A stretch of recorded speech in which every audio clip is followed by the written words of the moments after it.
ಅವರ 135ನೇ ಜಯಂತ್ಯೋತ್ಸವವನ್ನು ಅದ್ಧೂರಿಯಾಗಿ ಆಚರಣೆ ಮಾಡಲಾಗಿತ್ತು. ಹೌದು, ಬೆಂಗಳೂರಿನ ಗಾಂಧಿನಗರ ವಿಧಾನಸಭಾ ಕ್ಷೇತ್ರದಲ್ಲಿ ಓಕಳೀಪುರಂ ವಾರ್ಡ್ನಲ್ಲಿ ಸಂವಿಧಾನ ಶಿಲ್ಪಿ ಡಾಕ್ಟರ್ ಬಿಆರ್ ಅಂಬೇಡ್ಕರ್ ಅವರ 135ನೇ ಜಯಂತ್ಯೋತ್ಸವವನ್ನು ಅತ್ಯಂತ ಅರ್ಥಪೂರ್ಣವಾಗಿ ಆಚರಿಸಲಾಗಿತ್ತು.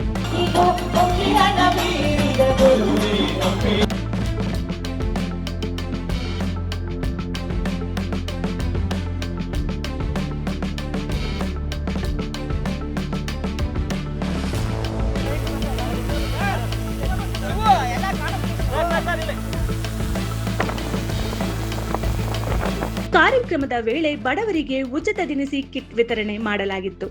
ಕಾರ್ಯಕ್ರಮದಲ್ಲಿ ಗೃಹ ಸಚಿವರಾದ ಜಿ ಪರಮೇಶ್ವರ್, ಆರೋಗ್ಯ ಮತ್ತು ಕುಟುಂಬ ಕಲ್ಯಾಣ ಸಚಿವರಾದ ದಿನೇಶ್ ಗುಂಡೂರಾವ್ ಹಾಗೂ ಮನ್ಸೂರ್ ಅಲಿಖಾನ್, ಧರ್ಮಸೇನಾ ಬೆಂಗಳೂರು ನಗರ ಎಸ್ಪಿ ಜಿಲ್ಲಾಧ್ಯಕ್ಷರಾದ ಎಸ್ಪಿಎಸ್ ರಾಜ್ ಕಾರ್ತಿಕ್, ಬ್ಲಾಕ್ ಅಧ್ಯಕ್ಷರಾದ ಸರವಣ ಹಾಗೂ ಮಾಜಿ ಬಿಬಿಎಂಪಿ ಸದಸ್ಯರು, ಬ್ಲಾಕ್ ಅಧ್ಯಕ್ಷರು, ವಾರ್ಡ್ ಅಧ್ಯಕ್ಷರು ಹಾಗೂ ಅನೇಕ ಕಾಂಗ್ರೆಸ್ ಮುಖಂಡರು, ಸ್ಥಳೀಯ ನಿವಾಸಿಗಳು ಉಪಸ್ಥಿತರಿದ್ದರು. ವಿದ್ಯಾಸಂಸ್ಥೆಗಳಿದೆ, ಮೆಡಿಕಲ್ ಕಾಲೇಜ್ಗಳು ಮಾಡಿದ್ದಾರೆ, ಇಂಜಿನಿಯರಿಂಗ್ ಕಾಲೇಜ್ ಮಾಡಿದ್ದಾರೆ. ರಾಜಕೀಯ ಜೀವನ ಒಂದ್ ಕಡೆ ಇದ್ರೆ ಅವರ ವೃತ್ತಿಯ ಬದುಕು ಕೂಡ ಅಷ್ಟೇ ದೊಡ್ಡ ಮಟ್ಟದ ಒಂದು ಕೊಡುಗೆಯನ್ನು ನೀಡಿರ್ತಕ್ಕಂಥ ಒಬ್ಬ ಮಹಾನ್ ನಾಯಕ. ಅದರಿಂದ ಅವರು ಇವತ್ತು ಬಂದಿರೋದು ನಮಗೆಲ್ಲರಿಗೂ ಬಹಳ ಸಂತೋಷ ಆಗಿದೆ. ಅದೇ ರೀತಿಯಾಗಿ ನಮ್ಮ ಎಐಸಿಸಿಯ ಕಾರ್ಯದರ್ಶಿ ಮತ್ತು ಕಳೆದ ಬಾರಿ ಪಾರ್ಲಿಮೆಂಟ್ನಲ್ಲಿ ಬಹಳ ಕಮ್ಮಿ ಅಂತರದಲ್ಲಿ ಅವ್ರು ನಮ್ಮ ಕ್ಯಾಂಡಿಡೇಟ್ ಆಗಿದ್ರು ಲೋಕಸಭೆಗೆ, ಮನ್ಸೂರ್ ಅವರು ಬಹಳ ಕಮ್ಮಿ ಮಾರ್ಜಿನಲ್ಲಿ ಗೆಲ್ಲೋದಕ್ಕಾಗಲಿಲ್ಲ. ಇಲ್ಲದೆ ಹೋಗಿದ್ದರೆ ಇವತ್ತು ಮನ್ಸೂರ್ ಅವರು ನಮ್ಮ ಬೆಂಗಳೂರು ಸೆಂಟ್ರಲ್ ಕ್ಷೇತ್ರದ MP ಆಗಿ ಇವತ್ತಿನ ದಿವಸ ವೇದಿಕೆ ಮೇಲೆ ಇರ್ತಾ ಇದ್ರು. ಆದರೂ ಅವರೇನು ಸುಮ್ಮನೆ ಕೂತ್ಕೊಂಡಿಲ್ಲ, ಸೋತ ಮೇಲೂ ಕೂಡ ಎಲ್ಲ ಕಡೆ ಓಡಾಡ್ತಾ ಇದ್ದಾರೆ, ಕೆಲಸ ಮಾಡ್ತಾ ಇದ್ದಾರೆ. ಮತ್ತು ಕಾಂಗ್ರೆಸ್ ಪಕ್ಷದ ಒಬ್ಬ ಒಳ್ಳೆಯ ಯುವ ನಾಯಕರಾಗಿ ಬೆಳೆದಿದ್ದಾರೆ. ಅವರು ಇವತ್ತು ನಮ್ಮ ಜೊತೆ ಬಂದಿದ್ದಾರೆ. ನಾನು ಹೇಳುವಂಥದ್ದಿಷ್ಟೇ, ಮತ್ತೊಮ್ಮೆ ಲೋಕಸಭೆ ಚುನಾವಣೆ ಬಂದಾಗ ತಾವೆಲ್ಲರೂ ಮನ್ಸೂರ್ ಅವ್ರಿಗೆ ಇನ್ನೊಮ್ಮೆ ಬಾರಿ ಆಶೀರ್ವಾದ ಮಾಡಿ ಪಾರ್ಲಿಮೆಂಟ್ ಮೆಂಬರ್ ಆಗುವಂತ ರೀತಿಯಾಗಿ ಮಾಡ್ತಕ್ಕಂಥದ್ದು ನೀವು ಮಾಡಬೇಕು ಅಂತ ನಾನು ಕೇಳ್ಕೊಳ್ತೀನಿ. ಯಾಕಂದ್ರೆ ಅಂಥವ್ರು ನಮ್ಮ ಜನರಿಗೆ ಸೇವೆ ಮಾಡ್ತಕ್ಕಂಥವ್ರು, ಅಂಥವ್ರು ಆಯ್ಕೆಯಾಗಿ ಬರಬೇಕು. ಅವ್ರು ಬಂದಿರೋದು ಕೂಡ ನನಗೆ ಸಂತೋಷ ಆಗ್ತಾ ಇದೆ. ಅದೇ ರೀತಿಯಾಗಿ ನಮ್ಮ ಧರ್ಮಸೇನ್ ಸಾಹೇಬರು, ಅವರು MLC ಆಗಿ ಎರಡು ಬಾರಿ ಅವರು ವಿಧಾನ ಪರಿಷತ್ ಸದಸ್ಯರಾಗಿ ಇವತ್ತು ನಮ್ಮ ಕಾಂಗ್ರೆಸ್ ಪಕ್ಷದ SC ಘಟಕದ ರಾಜ್ಯದ ಅಧ್ಯಕ್ಷರಾಗಿ ಅವ್ರು ಕೆಲಸ ಮಾಡ್ತಾ ಇದ್ದಾರೆ. ಮತ್ತು ಅವ್ರದೇ ಆದಂಥ ರಾಜಕೀಯ ಹಿನ್ನೆಲೆ ಕೂಡ ಇದೆ. ಅವ್ರ ತಂದೆಯವರು ಕೂಡ ಒಬ್ಬ ದೊಡ್ಡ ನಾಯಕರು ಮತ್ತು ರಾಜ್ಯದಲ್ಲಿ ದಲಿತರ ಒಂದು ಧ್ವನಿಯಾಗಿದ್ರು ಮತ್ತು ದಲಿತರ ಒಂದು ನ್ಯಾಯಕ್ಕೋಸ್ಕರ ಹೋರಾಟ ಮಾಡಿರ್ತಕ್ಕಂಥ ಸನ್ಮಾನ್ಯ ಎನ್ ರಾಚಯ್ಯನವರ ಸುಪುತ್ರರು ಮತ್ತು ಅವರು ಕೂಡ ಇವತ್ತು ಒಳ್ಳೆಯ ರಾಜಕೀಯ ವ್ಯಕ್ತಿಯಾಗಿ ಅವರು ಬೆಳೆದಿದ್ದಾರೆ, ಕೆಲಸ ಮಾಡ್ತಾ ಇದ್ದಾರೆ. ದಿನೇಶ್ ಗುಂಡೂರಾವ್ ಅವರು ಬಹಳ ಆತ್ಮೀಯ ಸ್ನೇಹಿತ. ನಾನು ಪ್ರದೇಶ ಕಾಂಗ್ರೆಸ್ ಸಮಿತಿಯ ಅಧ್ಯಕ್ಷನಾಗಿದ್ದಾಗ ಅವರನ್ನ ಜಿಲ್ಲಾ ಅಧ್ಯಕ್ಷರನ್ನಾಗಿ ಮಾಡಿದೋ. ಸೋನಿಯಾ ಗಾಂಧಿ ಅವರು ಹೇಳಿದ್ರು ನನಗೆ, ನಾನು ಹೋಗಿ ಅವ್ರನ್ನ ಈ ರೀತಿ ದಿನೇಶ್ ಗುಂಡೂರಾವ್ ಅಂತ ಇದ್ದಾರೆ, ನಮ್ಮ ಮಾಜಿ ಮುಖ್ಯಮಂತ್ರಿಗಳು ಗುಂಡೂರಾಯರವರ ಮಗ ಯುವ ಕಾಂಗ್ರೆಸ್ನಲ್ಲಿ ಅಧ್ಯಕ್ಷರಾಗಿ ಇಡೀ ರಾಜ್ಯ ತಿರುಗಿದ್ದಾರೆ, ಅವರಿಗೆ ನಾನು ಅಧ್ಯಕ್ಷನ್ ಮಾಡಬೇಕು ಅಂತ ಹೇಳಿದಾಗ ಶ್ರೀಮತಿ ಸೋನಿಯಾ ಗಾಂಧಿ ಅವರು ಹೋಗಿ ಮಾಡು ಅಂದ್ರು.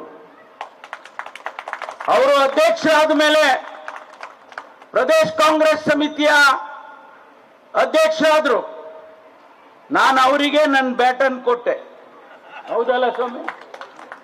ನಾನು ಅಧ್ಯಕ್ಷನಾಗಿದ್ದಾಗ ನಾನು ದಿನೇಶ್ ಗುಂಡೂರಾಯರಿಗೆ ನನ್ನ ಅಧಿಕಾರವನ್ನು ಹಸ್ತಾಂತರ ಮಾಡಿ ಬಂದೆ.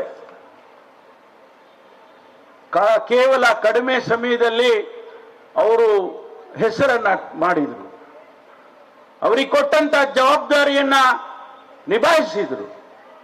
ಅದಕ್ಕಾಗಿ ಇವತ್ತು ತಾವೆಲ್ಲ ಅವರಿಗೆ ಆಶೀರ್ವಾದ ಮಾಡಿದಿರಿ ಮತ್ತು ಆಶೀರ್ವಾದವನ್ನು ಮಾಡಬೇಕು. ಅವ್ರ ಜೊತೆಯಲ್ಲಿ ನೀವೆಲ್ಲ ಇರಬೇಕು, ನಿಮ್ಮ ಜೊತೆಯಲ್ಲಿ ಅವರು ಕೂಡ ಇರ್ತಾರೆ ಅಂತಕ್ಕಂಥ ಮಾತು.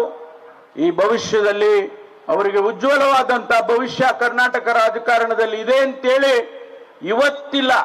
ನನಗೆ ಶಾಸ್ತ್ರ ಹೇಳಕ್ ಬರಲ್ಲ, ಆದ್ರೆ ನನಗೆ ಎಲ್ಲೋ ಒಂದ್ ಕಡೆ ಒಂದ್ ಸ್ವಲ್ಪ ಹಂಗ ಅನ್ಸಿದೆ.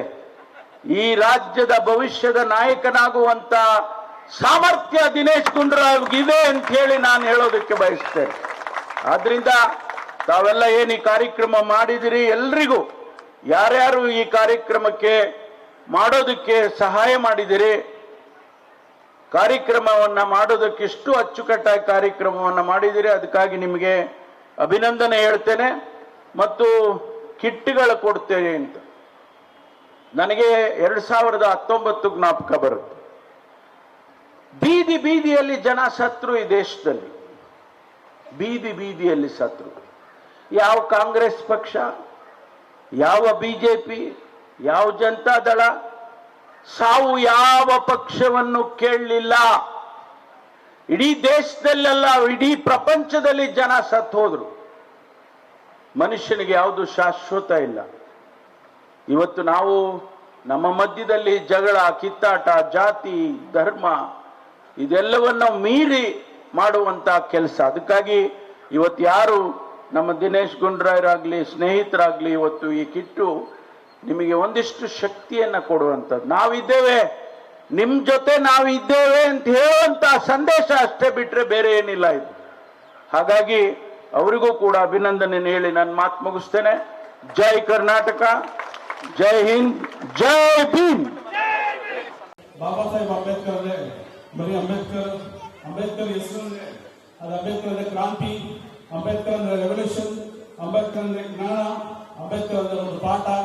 ಅಂಬೇಡ್ಕರ್ ಧ್ವನಿ, ಯಾರು ಧ್ವನಿ ಇಲ್ವೋ ಅವರ ಧ್ವನಿ ಅಂಬೇಡ್ಕರ್ ಧ್ವನಿ ಆಗಿರ್ತದೆ. ಮತ್ತೆ ನಾಡಿನ ಎಲ್ಲರಿಗೂ ತನ್ನ ಹಕ್ಕನ್ನು ಕೊಟ್ಟಿದ್ದು ಒಂದೇ ಒಂದು ಮಹಾನಾಯಕರು ಯಾರಂದ್ರೆ ಅದು ಬಾಬಾ ಸಾಹೇಬ್ ಅಂಬೇಡ್ಕರ್ ಅವರು. ಅವರ ಈ ಒಂದು ಜನ್ಮದಿನ ಆಚರಣೆ ಮಾಡಕ್ಕೆ ನಾವೆಲ್ಲ ಈ ಸ್ಥಳ ಸೇರಿದ್ವಿ.